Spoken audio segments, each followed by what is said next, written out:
Welcome po sa The Urban Crayfish Farmer. Pag ang iyong mga crayfish breeder ay magsimula ng mag-breed, paano mo kaya i-isolate ang mga buried crayfish para hindi sila maistorbo at mabuli ng ibang kasama nila? Anong mga isolation method ang pinakainam sa urban home setup? Gamit ang plastic basket or ang plastic storage box? Ano naman ang pinaka-best option sa hatchery tanks na angkop sa ating urban home setup kung saan limitado tayo sa space? Saan stage na kung kailangan dapat i-transfer na ang mga buried crayfish sa hatchery box or tank? Sa ating The Urban Crayfish Farmer video number 23, gusto kong i-share kung ano-anong mga isolation method at hatchery setup ang magagamit sa aking mga buried crayfish. Sa ngayon, meron humigit kumulang na 200 hanggang 300 akong mga crayfish breeder na meron mga sukat na 3 inches hanggang 6 inches. Meron ding mga mahigit 6 inches pa. At sa hindi inaasahang biglang pagdami ng mga nag-buried, meron sigurong mga 20 hanggang 25 na nag-buried. Medyo hindi ko naagapan na paghiwalayin ang mga lalaki at mga babaeng breeders sa magkakaibang mga trapalpang. I-discuss din natin ang tungkol sa segregation ng mga ready na to breed na mga crayfish sa next na video. Sa ngayon ay kailangan kong magawa ng paraan kung paano ang pag-isolate ng biglang pagdami ng aking mga alagang buried crayfish. Wala ito sa plano. Kaya dito merong katanungan na problema nga ba ang pag-buried ng mga alaga nating crayfish? Sa iba ay sinasabing good problem ito. Tamang-tama ang kasabihan na ito sa ating mga nasa urban home crayfish farming setup. Makailang beses na rin natin nabanggit sa ating mga nagdaang videos na sa urban home setup ay limitado tayo sa lugar. Meron lang tayong mga multi-level trapal ponds at mga storage boxes or aquarium tanks. Ang pinaka-best at pinakamadali ay magdagdag ng isolation basket sa biglang pagdami ng buried crayfish sa ating mga alaga. Sa totoo lang ay bumili na rin naman ako ng karagdagang plastic isolation basket. Ang payo ko lang ay iwasan bumili ng malalaking plastic basket. Tandaan natin na talagang limitado tayo sa space or lugar. Ang karagdagang puntos na atin ding tandaan maliban sa size ng plastic basket ay dapat solid at walang mga butas-butas sa mga flooring ng isolation basket para maiwasan ang pagtakas or pagkawala ng mga craylings. Ito yung mga nauunang mag-hatch at nauunang humiwalay sa mother crayfish. Hindi to isolated case. Mas malamang ay nangyari rin ito sa inyo or sa lahat na gumagamit ng isolation basket para sa mga buried crayfish. Siguradong nagtataka rin kayo kung paano nagkaroon ng mga maliliit na crayling sa mga trapal pan kung saan tayo naglagay ng mga isolation basket. Sa totoo lang, ang mga craylings na ito ay ang mga shooters crayling na mas maagang nag-hatch at humiwalay sa mother crayfish. Ang mga craylings na ito ay mas naunang nag-hatch at hindi na nakabalik sa mother crayfish pagkatapos humiwalay. Dahil nga ang ginamit na isolation basket ay walang solid na sahig or tagusan sa ilalim. Pag humiwalay na ang mga crayling sa belly ng mother crayfish ay diretso talaga silang babagsak sa trapal pan flooring at siguradong mahirapan bumalik sa mother crayfish.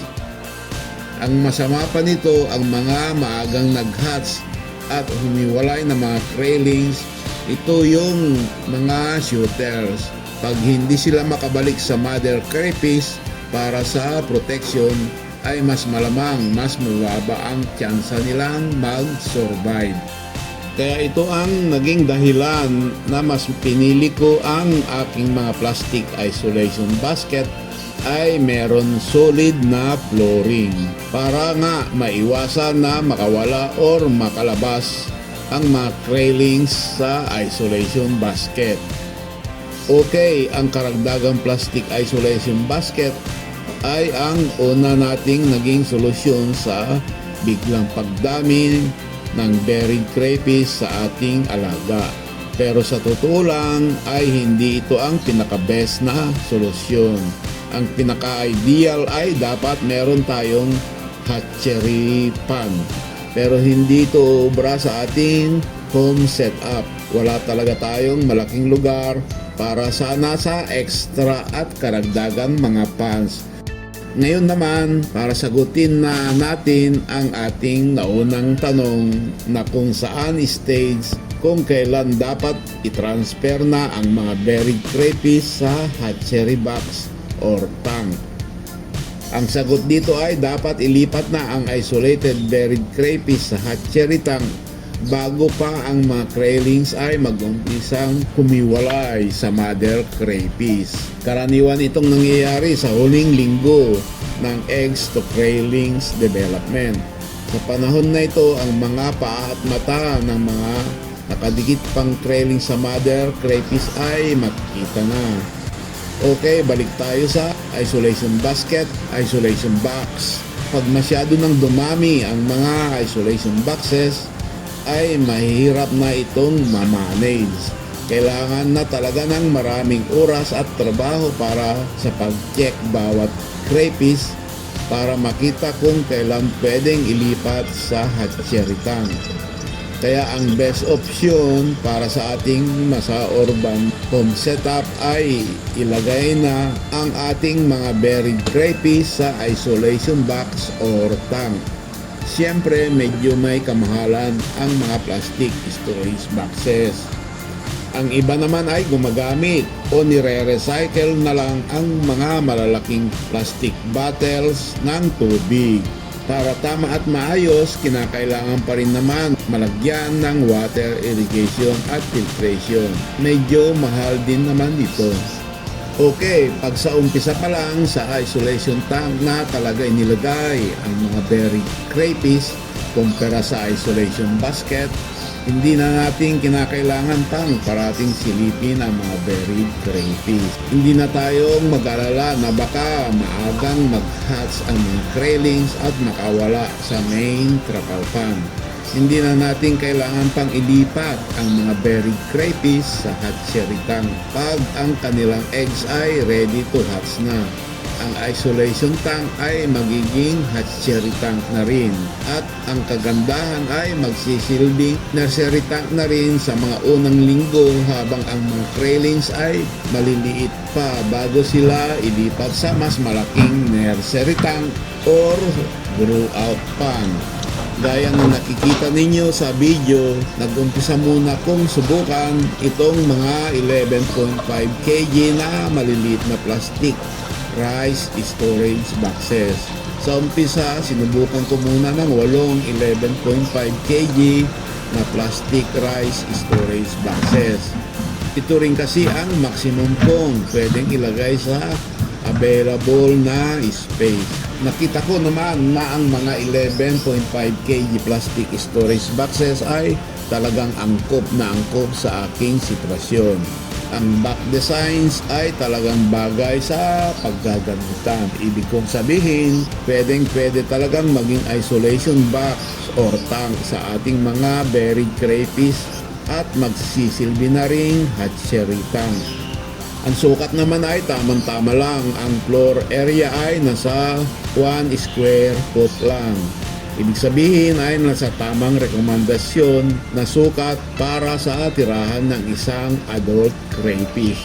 Ang takip ay meron flip opening sa bandang harapan At sa likod naman ay meron vent hole or ventilation.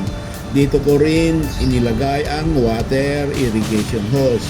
Ang mga koneksyon or water irrigation ay galing sa dedicated water pump para ma-cycle ang tubig na nanggagaling sa aking DIY mini RAS inspired water filtration system. Okay, meron din akong karagdagang mga 15 liters plastic storage box. Nagdagdag ako ng mga 6 na 15 liters plastic storage box sa ilalim ng plastic rice storage boxes.